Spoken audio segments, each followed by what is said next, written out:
വിനോദ് വീണ്ടും വിനോദ് ഇപ്പോൾ ശ്രീ സുനിൽകുമാർ സൂചിപ്പിച്ചതുപോലെ ഈ ജനങ്ങൾ നിർണ്ണയിക്കട്ടെ, തീരുമാനിക്കട്ടെ. ഈ താരപരിവേഷം എന്നുള്ളതൊന്നും അത് ജനങ്ങളല്ലേ നിശ്ചയിക്കേണ്ടത് എന്നുള്ളതാണ്.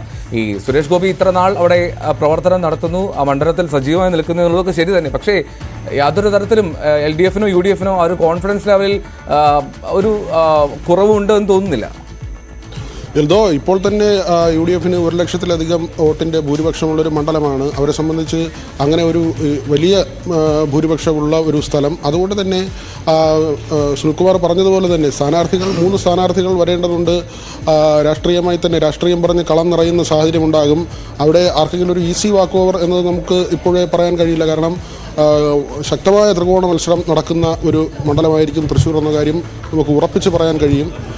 ഏതായിരുന്നാലും സുനിൽകുമാർ പറഞ്ഞതുപോലെ തന്നെ ഈ താരപരിവേഷം അല്ലെങ്കിൽ അങ്ങനെ ഒരു വ്യക്തിപ്രഭാവം അതിനൊക്കെ അപ്പുറത്തേക്ക് ജനങ്ങൾ രാഷ്ട്രീയം ചർച്ച ചെയ്യും എന്നത് തന്നെയാണ്. രാഷ്ട്രീയത്തിനാണ് എല്ലാ കാലവും ഏത് രാഷ്ട്രീയമാണ് ശരി എന്ന് നോക്കി കൂടിയാണല്ലോ.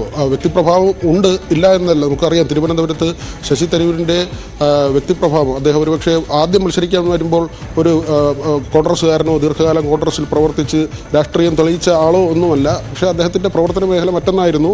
ആളുകൾക്ക് അദ്ദേഹത്തെ ഇഷ്ടപ്പെട്ടു, അദ്ദേഹത്തിന് വോട്ട് ചെയ്തു. ആ തരത്തിൽ സുരേഷ് ഗോപിക്ക് വോട്ട് കിട്ടുമോ ഇല്ലയോ എന്നത് നമുക്ക് ഇപ്പോൾ പറയാൻ കഴിയുന്നൊരു കാര്യമല്ല. പക്ഷേ വിജയിക്കാൻ വേണ്ടി അവരുടെ പരിശ്രമം നടത്തുന്നുണ്ട്. സുരേഷ് ഗോപി തന്നെ വർഷങ്ങളായി തൃശ്ശൂർ കേന്ദ്രീകരിച്ചുള്ള അദ്ദേഹത്തിൻ്റെ പ്രവർത്തനവുമായി മുന്നോട്ട് പോകുന്നുണ്ട്. കാരുണ്യ പ്രവർത്തനം അത് എടുത്തു പറയേണ്ട ഒരു കാര്യമാണ്.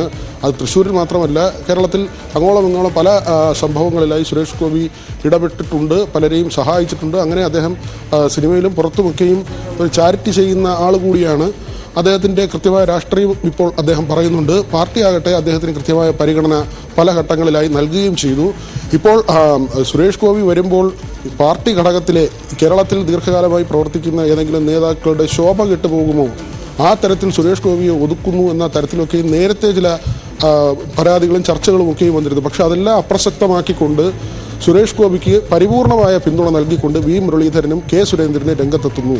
അതായത് സുരേഷ് ഗോപി കൂടുതൽ വളർന്നാൽ ഇവർക്ക് ആകും കൂടുതൽ ബുദ്ധിമുട്ടുണ്ടാകുക എന്ന തരത്തിലൊക്കെയാണ് പ്രചരണം ഉണ്ടായത്. പക്ഷേ ഈ രണ്ട് നേതാക്കളും തന്നെ ഇപ്പോൾ മുൻനിരയിലേക്ക് വന്ന് സുരേഷ് ഗോപി തന്നെ തൃശ്ശൂരിൽ മത്സരിക്കും, അദ്ദേഹത്തിന് വേണ്ടിയുള്ള പാർട്ടി മിഷണറി കൂടി വളരെ നല്ല നിലയിൽ പ്രവർത്തിപ്പിക്കുന്നതിന് വേണ്ടിയുള്ള നടപടികളുമായി മുന്നോട്ട് പോവുകയാണ്. അതായത് സുരേഷ് ഗോപിയുടെ സ്ഥാനാർത്ഥിത്വം സംബന്ധിച്ച് പാർട്ടിക്കുള്ളിൽ ഏതെങ്കിലും തരത്തിലുള്ള ഭിന്നതയില്ല.